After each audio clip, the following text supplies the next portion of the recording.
Showbiz অঙ্গনে বিয়ে মানেই খুব বেশি ধুমধাম, আয়োজন, সাথে এত শত আলোচনা। সেক্ষেত্রে ব্যতিক্রম ছোট পর্দার পরিচিত মুখ রুকাইয়া জাহান চমক কোনো ঢাকঢোল না পিটিয়েই চুপি সারে সেরে নিয়েছেন বিয়ে। নিজের নামের সতর্কতা রেখে গত সোমবার বিয়ের খবর প্রকাশ্যে এনে ভক্তদের চমকে দিয়েছেন তিনি।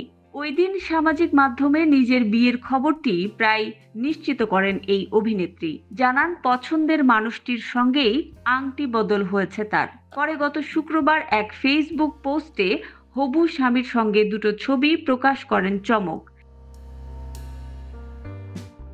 সেখানেই নিজের বিয়ে সম্পন্নের পাকা খবর জানান এই অভিনেত্রী। তবে এতেও শান্ত হননি চমক। বিয়ের খুবই সাদামাটা আয়োজন করে ভক্তদের আবারও চমকে দিয়েছেন তিনি।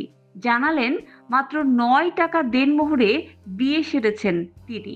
শনিবার সামাজিক মাধ্যমে চমক লিখেছেন, আমার জন্ম তারিখ ৯, তাই সংখ্যাটা আমার লাকি নাম্বার। কাজেই আমার মাত্র ৯ টাকা দেনমোহরের সিদ্ধান্ত নিয়েছি, কারণ আমি বিশ্বাস করি অর্থ কখনো দাম্পত্য জীবনের ভিত্তি হতে পারে না। আমরা এটাও বিশ্বাস করি আমাদের ভালোবাসা কিংবা একসঙ্গে থাকার হিসাবটা টাকা দিয়ে কখনো পরিমাপ করা যাবে না। ক্যাপশনে অভিনেত্রী আরও লিখেছেন, খুবই সাদামাটাভাবে বিয়ের আয়োজন সারা হয়েছে।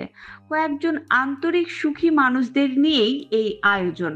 মাদ্রাসার ছাত্রছাত্রীদের নিয়ে খাবার সেরেছি, যতটা ছিমছাম রাখা যায় আর কি। আমাদের পরিবারের পক্ষ থেকে আপনাদের প্রতি নিরন্তর ভালোবাসা রইল। তবে বিয়ের খবর দিলেও এখনো হবু বরের পরিচয় দিচ্ছেন না চমক। তবে এক গণমাধ্যম সূত্রে জানা গেছে, চমকের হবু বরের নাম আজমান নাসির। তিনি পেশায় ব্যবসায়ী। ব্যবসার পাশাপাশি চমকের সঙ্গে দ্য লাস্ট হানিমুন নাটকে অভিনয় করেছেন তিনি। চমক ২০১৭ সালে মিস ওয়ার্ল্ড বাংলাদেশ প্রতিযোগিতায় দ্বিতীয় রানার আপ হয়ে শোবিজ অঙ্গনে পা রাখেন। লেখাপড়া শেষে ২০২০ সালে ছোট পর্দার অভিনয় শুরু করেন তিনি। কাজ করেছেন ওটিটিতেও।